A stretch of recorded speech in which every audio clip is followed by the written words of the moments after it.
Sobre a questão agrária haitiana, sobre a minha investigação, eu queria fazer, antes de iniciar a fala, fazer 3 ressalvas para pontuar um pouco a minha perspectiva de investigação. Primeiro, essa investigação nasce para mim a partir do ponto de vista militante, a partir de uma demanda política concreta. No ano de 2010, eu integrei a Brigada da Via Campesina Brasil no Haiti, uma brigada de cooperação internacionalista, de solidariedade internacionalista que existe no Haiti desde 2009, em uma cooperação direta entre os movimentos camponeses brasileiros e os movimentos camponeses haitianos. E, ao tomar contato com a realidade haitiana, com os movimentos camponeses haitianos, senti a necessidade de entender melhor e compreender melhor a questão agrária haitiana, a problemática agrária haitiana, para daí sim entender qual seria o meu papel enquanto branco, enquanto estrangeiro, enquanto latino-americano, nessa relação de cooperação, nessa relação de solidariedade com o Haiti. Então essa é a minha primeira ressalva. Talvez o desenvolver da minha fala não se enquadre nos termos acadêmicos, porque eu também sou um mestrando, estou iniciando, e minha perspectiva é de que isso tenha utilidade política. É a prioridade, que possa ser utilizado para nós na Brigada, para nós na Via Campesina. Então, mais do que uma pesquisa acadêmica, é uma investigação de cunho militante. A segunda ressalva é por que Haiti? Além de... Aí a pergunta é, qual é o interesse de fazer essa discussão acadêmica, de fazer essa discussão ampla, e não apenas internamente na nossa Brigada? Porque eu acredito que, e aí o Pedro trabalhou isso com a turma, que o Haiti ele tem uma representatividade política, ele tem uma representatividade social na história da América Latina, na história da libertação dos povos, que é preciso entender, que é preciso resgatar, tanto na questão da luta por libertação, da questão racial, na questão da terra. Então há uma representatividade do Haiti que é relevante para além de uma questão da questão política, da questão da Via Campesina. O outro é que eu acredito que há pontos de identidade e convergência entre as trajetórias do Haiti e do Brasil, e me parece que compreender a conjuntura haitiana hoje ajuda e fortalece o compreendimento, a compreensão da conjuntura brasileira. Até porque, se vocês não sabem, o Brasil comanda as tropas de ocupação da ONU no Haiti. Então, há uma relação direta, há uma relação concreta, mas para além disso há outros pontos de convergência cultural, histórico, entre o Brasil e o Haiti. O terceiro ponto, por que Haiti? Porque, e aí foi o início da minha fala, eu acho que há uma apropriação de um método de análise que pode servir para outras realidades, para outras conjunturas. Então, construir esse método, tentar construir um método de apreensão da realidade haitiana, pode servir e vai servir pessoalmente, e acredito que pode servir também para outras pessoas, coletivamente, como um método de abordagem de análise de outras realidades. A terceira ressalva, para entrar no tema, é que, como Milton Santos fala, eu acredito que teorizar é colocar questões da realidade. Teorizar não é encontrar a solução, mas identificar o problema. Parece que a perspectiva e o papel inicial, o papel principal do investigador, do pesquisador, é identificar o problema, porque a solução não vai sair da cabeça de ninguém, a solução vai sair da organização coletiva, da participação política. Não é o indivíduo que vai definir a solução e os rumos de uma nação, mas é a coletividade, é o povo organizado. Então, a perspectiva é de identificar o problema, não de encontrar a solução. A solução é feita na organização, é feita na coletividade. Bem, essas são as ressalvas, e aí, para entrar no tema, acho que eu vou tentar fazer perguntas e respostas, porque é isso que foi nesse método que eu fui tentando construir esse conhecimento sobre o Haiti. Estando lá no Haiti, a gente sempre tem essa demanda de perguntar e encontrar respostas. E a primeira pergunta que vocês fazem é o que é o Haiti? Não sei se todos conhecem, Haiti é um terço de uma ilha no Caribe, é uma ilha que se divide em 2 países, a República Dominicana e o Haiti. O território do Haiti é um pouco maior que Alagoas, menor que Sergipe, então é quase como o tamanho do menor estado brasileiro, e tem uma população de 10 milhões de habitantes. Alagoas, que é o meu estado, tem 3 milhões de habitantes, um território um pouco maior. Então, a população é 3 vezes maior com o mesmo território. além a população e território, basicamente, mas, e aí acho que todos já ouviram falar, o Haiti é o país mais pobre da América.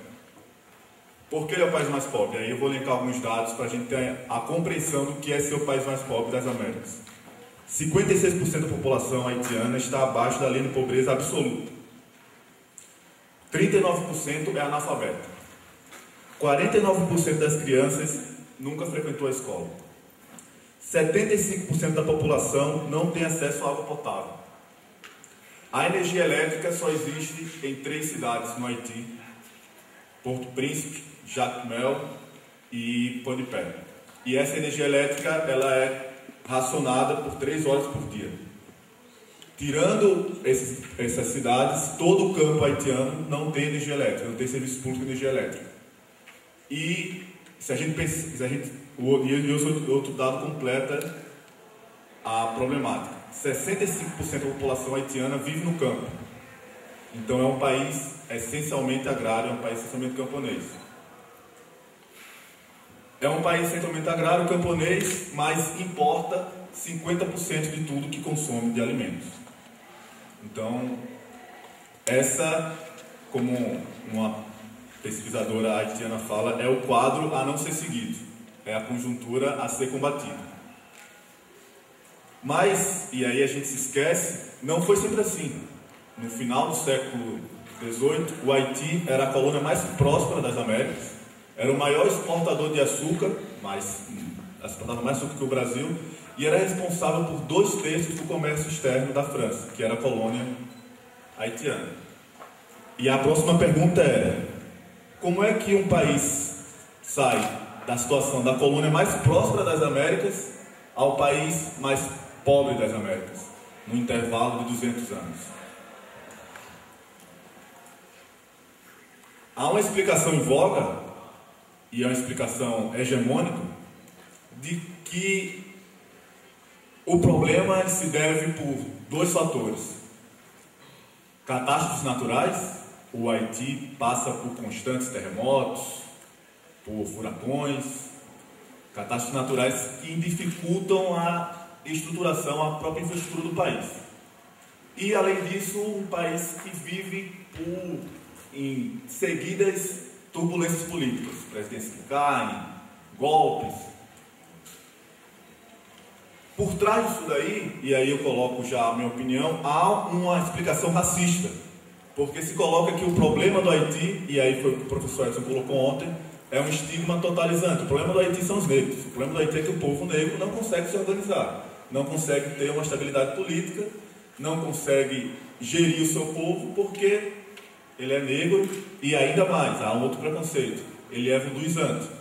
Ele é a religião preponderante do Haiti, é o voodoo. Apesar de que os serviços oficiais dizem que 90% são cristãos, porque há uma repressão, há um preconceito muito forte, a prática do voodoo é a prática cotidiana contra a religiosidade. Então, esse é o discurso hegemônico. O problema do Haiti é porque há catástrofes naturais, há turbulências políticas, e essas turbulências são devido a uma dificuldade de gerir o país por um povo negro e voodooizante. Bem, essa explicação racista não nos serve. Aí, quem acreditar nisso daí pode se juntar a alguns pastores, ao cônsul haitiano aqui no Brasil, que disse que o terremoto de 12 de janeiro de 2010 foi uma resposta de Deus ao povo voodooizante. E acho que isso é muito raso, e acho que não acredito que ninguém vai explicar uma situação econômica por uma questão tão rasa como essa. É uma explicação racista, é uma explicação hegemônica, mas é uma explicação que se coloca naturalmente. Quem lembra do terremoto de 12 de janeiro e quem pensa a primeira imagem do Haiti é o quê? É o voodoo, é o povo negro, é a pobreza, é uma visão hegemônica que vai se repetindo mesmo que a gente não perceba.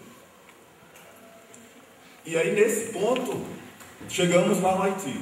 Tá, e aí? Qual é a explicação que essa explicação racista não nos serve? Mas qual é a explicação que a gente pode encontrar para essa situação?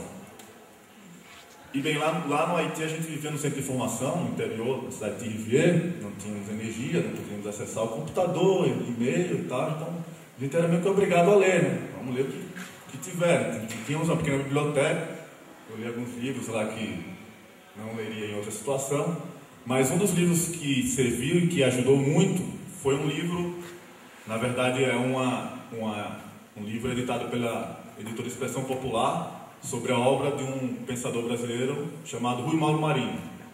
E nele há um trecho de um livro que é Subdesenvolvimento e Revolução, e eu vou pegar essa frase, vou falar e vou repetir, porque essa frase é o modo para compreender por que o Haiti se tornou a nação mais pobre das Américas. A frase é a seguinte: a história do subdesenvolvimento latino-americano é a história do desenvolvimento do sistema capitalista mundial. Vou repetir. A história do subdesenvolvimento latino-americano é a história do desenvolvimento do sistema capitalista mundial. O que essa frase significa? Significa que desenvolvimento e subdesenvolvimento são faces de uma mesma moeda. Subdesenvolvimento, apesar do que o termo pode parecer, não é uma etapa do desenvolvimento. Não estamos em desenvolvimento, como nós aprendemos no discurso das escolas, nos discursos que são colocados quando se vai definir um país, os países daqui na América Latina são os países em desenvolvimento, subdesenvolvidos, e estamos rumo ao desenvolvimento. Não existe esse caminho. O que existe é nosso subdesenvolvimento é a condição do desenvolvimento de uma minoria. O desenvolvimento de uma minoria, de uma minoria de países, só é possível porque existe uma maioria de países subdesenvolvidos. Não é um caminho, é uma condição. E se a gente for aplicar isso para o Haiti, para a nossa pergunta base, por que o Haiti se tornou a nação mais pobre, a gente tem que, a pergunta e a resposta tem que entender que para compreender o Haiti é preciso inserir o Haiti dentro do contexto internacional. Para entender o Haiti é preciso compreender qual é a função que o Haiti exerce no desenvolvimento capitalista mundial. Não é uma questão local, não vamos encontrar a resposta da questão agrária haitiana, da problemática haitiana, no território ou apenas nos problemas locais. É claro que os problemas locais são relevantes, é claro que a conjuntura local é relevante, mas só ela não dá conta da gente entender por que o Haiti se tornou a nação mais pobre das Américas.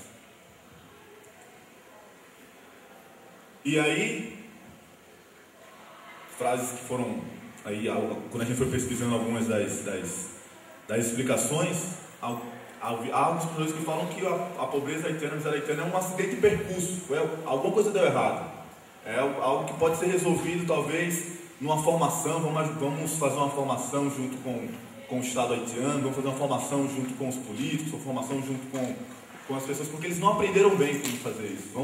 É um acidente de percurso, dá para resolver. Não é assim que se resolve. Não é um problema de compreensão, de má compreensão do funcionamento do Estado. E aí, para comprovar isso daí, eu vou elencar três momentos chaves na trajetória haitiana em que eu acredito que é claro essa relação entre o desenvolvimento do capitalismo internacional e como esse desenvolvimento impediu ou interferiu no desenvolvimento do Haiti, como ele reforçou a miséria, como ele aumentou a dependência. O primeiro deles é o processo de independência haitiana. Bem, o Haiti foi a primeira revolução de escravos vitoriosa da história. Por 13 anos, de 1791 a 1804, eles derrotaram as 3 principais potências bélicas do mundo à época: Espanha, Inglaterra e França. É como se hoje o Haiti derrotasse Estados Unidos, Rússia e aí, não sei qual é a terceira maior potência, Alemanha ou Israel, mas são as China. É como se aquela pequena ilha, e foi o que aconteceu, derrotasse as 3 maiores potências bélicas.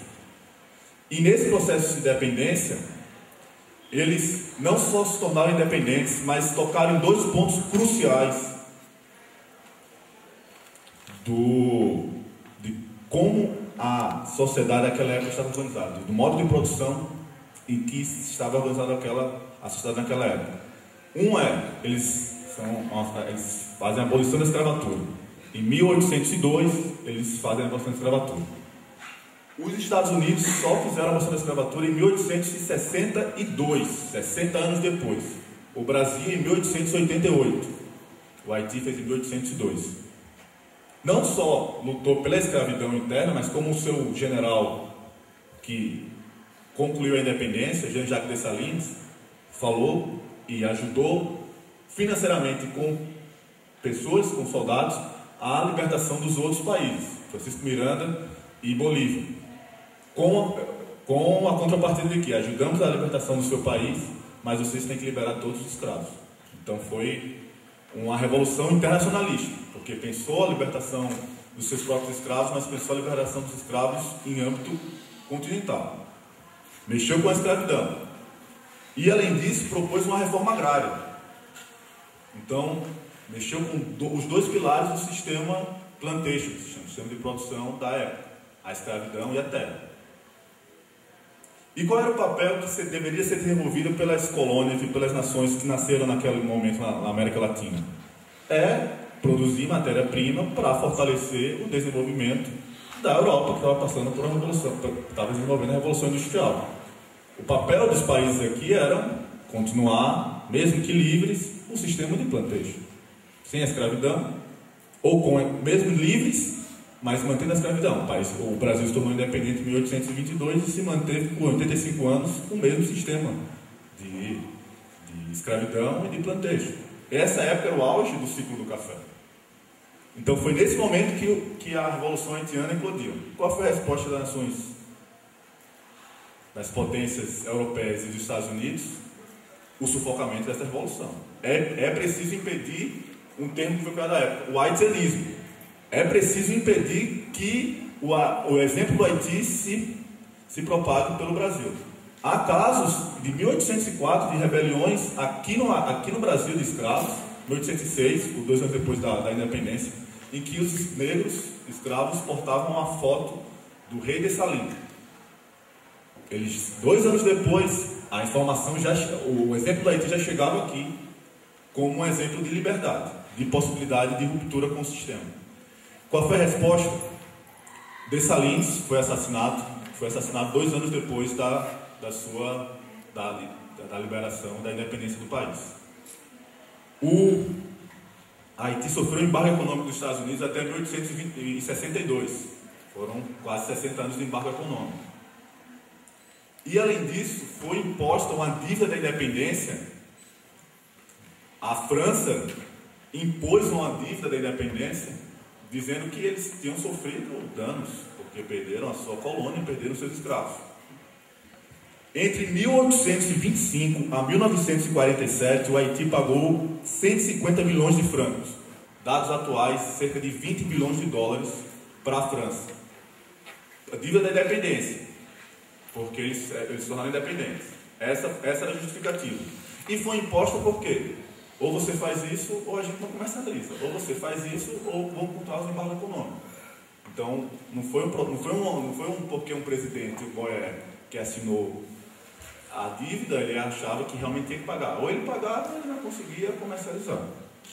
E aí, isso impediu a possibilidade de uma reforma agrária, obviamente, e o Estado se tornou o que um professor haitiano chamado Camille Chalmers fala, um Estado oligarca, que tentou implementar um sistema plantation sem escravidão, manter o sistema das grandes monocultivos da cana-de-açúcar sem escravidão. É impossível, não há possibilidade de manter o sistema de plantation sem escravidão. O que aconteceu foi que não houve a possibilidade de desenvolvimento da agricultura haitiana, não houve a reforma agrária, mas, contraditoriamente, os camponeses conseguiram não ter a posse, mas ter acesso à terra. Então, a terra estava na mão dos latifundiários, os latifundiários não conseguiam produzir no sistema plantation, no sistema de grandes propriedades, sem a escravidão, então essa terra foi passada para o controle dos camponeses.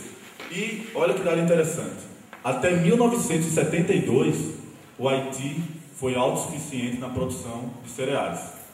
1972, mais de um século, com embargo econômico, com as ditaduras militares, com intervenção estrangeira, os camponeses foram autossuficientes na produção de cereais. E aí eu entro no segundo ponto. Por que 1972? Por que em 1972 o Haiti deixou de ser autossuficiente em cereais? aí a explicação não vai ser encontrada só nos limites territoriais haitianos. A gente tem que entender qual era a conjuntura do capitalismo nos anos 70. Crise cíclica do capitalismo. Os anos 70 foram marcados por uma crise do capitalismo. O que é uma crise cíclica capitalista? É um momento em que há uma superprodução de capital e os lucros, a taxa de lucro se reduz. Porque quando a gente fala, quando a gente ouve em crise capitalista, não é que os lucros acabaram, é que os lucros diminuíram, a taxa diminuiu. Então o capitalista dá um chilique, estão em crise, precisamos de subsídios, precisamos de apoio, porque ele diminuiu a taxa de lucro, ele diminuiu a lucratividade dele, não ele deixou de ganhar dinheiro, ele só ganhou, em vez de ganhar 100, ganhou 90 reais. Então, nesse momento de redução de taxa de lucros, qual é a resposta do capital? Ao início da implementação de políticas neoliberais. Quais são as duas principais que interferem diretamente no Haiti? A primeira delas é que é preciso aumentar a transferência de recursos da periferia para o centro capitalista. É preciso que os países subdesenvolvidos, pobres da periferia aumentem e enviem cada vez mais recursos, dinheiro para os países centrais. Como é que isso se faz? Empréstimos e investimentos em infraestrutura a partir de empréstimos pelos fundos, pelo Fundo Monetário Internacional e pelas instituições internacionais de crédito. Aí, um dado interessante, a dívida externa do Haiti em 71 era de 28,5 milhões de dólares. Em 75 passa para 111,5 milhões de dólares, de 28 para 111 em 4 anos. Em 80, no intervalo de uma década, essa dívida passa para 270 milhões de dólares, um aumento de quase 1000% no intervalo de uma década. E aí o país se torna endividado, para pagar a dívida precisa de mais empréstimos para o pagamento da dívida. FMI, Banco Nacional de Desenvolvimento, chega lá, a gente conhece muito bem isso aqui, porque no Brasil isso foi implementado. Talvez o Haiti tenha sido o laboratório do neoliberalismo aqui na América Latina, porque ele já começou antes das nossas experiências na década de 90. Qual é a contrapartida para esses empréstimos do FMI? A redução dos impostos de importação e a entrada no mercado haitiano de produtos dos Estados Unidos e das das potências europeias. O que é que isso acarreta para a agricultura haitiana? Por exemplo, vou colocar o arroz, que era a principal produção do Haiti à época. Em 85, o Haiti produzia 163 mil toneladas e importava 7 mil. 163 mil e 7 mil importados. Em 10 anos, isso modificou. A produção baixou para 89 mil e a importação para 192 mil. Hoje, o Haiti é o quarto maior importador de arroz dos Estados Unidos. Aquela pequena ilha é o quarto maior importador do arroz dos Estados Unidos. 90% do arroz consumido no Haiti é o arroz de Miami, que eles chamam, o arroz vindo dos Estados Unidos. Então vejam aí como a imposição do capitalismo internacional influencia na questão agrária, na questão interna do Haiti. Não foi até 1972, porque a partir dali os camponeses desaprenderam a plantar. Foi porque aquele momento foi um momento chave de mudança da política externa dos países centrais, e isso influenciou diretamente na questão agrária haitiana. Meu último ponto, para encerrar esses exemplos, é o pós-terremoto. Só para resgatar, em 12 de janeiro de 2010, um terremoto assolou o Haiti. Morreram cerca de 300 mil haitianos, 1 milhão de desabrigados e uma expectativa de 120% do PIB destruído em infraestrutura. 120% do PIB. Toda a riqueza do país, produzida em um ano, mais 20%. Foi destruída em 45 segundos de tremor de terra. Esse momento do pós-terremoto é um momento dentro do Haiti, de perspectiva de refundação do país. O país já era o país mais pobre das Américas, passou por um terremoto devastador, e ou se refundava o país, ou se reconstruía uma nova nação, ou o Haiti ia se tornar inviável. E aí, qual é a resposta da cooperação internacional, que é esse novo nome que se dá para a atuação do capitalismo estrangeiro no Haiti e nos países desenvolvidos. Quando vocês ouvirem cooperação internacional, é um bonito nome para determinar a interferência estrangeira, o imperialismo, o neocolonialismo. Cooperação internacional e neocolonialismo. Qual é a resposta da cooperação internacional para isso? O projeto chamado WINER, projeto vencedor em inglês. Esse projeto é proposto pela USAID. USAID é uma ONG entre aspas, Agência dos Estados Unidos para o Desenvolvimento Internacional. É uma ONG cujo orçamento é determinado pelo Senado americano. Então, é o braço privado do Estado americano nas relações internacionais. Esse projeto vencedor propõe que em 5 anos seja investido 126 milhões de dólares no Haiti para construir, aí palavras do projeto, uma nova infraestrutura agrícola, aumentar a produtividade, fornecendo assistência técnica e insumos agrícolas, como pesticidas e fertilizantes. Bonito, vamos aumentar a produtividade da agricultura haitiana, produzir alimentos para o povo haitiano. Qual é a primeira ação do projeto WINER? Distribuir 475 toneladas de sementes de milho híbrido da Monsanto. Então, esses 3 exemplos é para reforçar essa ideia. Não é possível pensar a conjuntura haitiana sem pensar o papel que o Haiti exerce no desenvolvimento do capitalismo internacional. Mas aí a gente chega num impasse, e aí para encerrar. Alguém poderia dizer lá em Alagoas, e agora fudeu Maria Preá. Não tem, vamos fechar a conta e passar a régua. Não tem o que fazer. Se somos uma pequena ilha, empobrecida, sofremos catástrofes naturais e ainda temos que sofrer toda uma imposição e toda uma interferência estrangeira, vamos mudar de país, vamos migrar. Bem, aí eu acho que existe um erro que um pensamento de esquerda cai, que é o chamado determinismo econômico.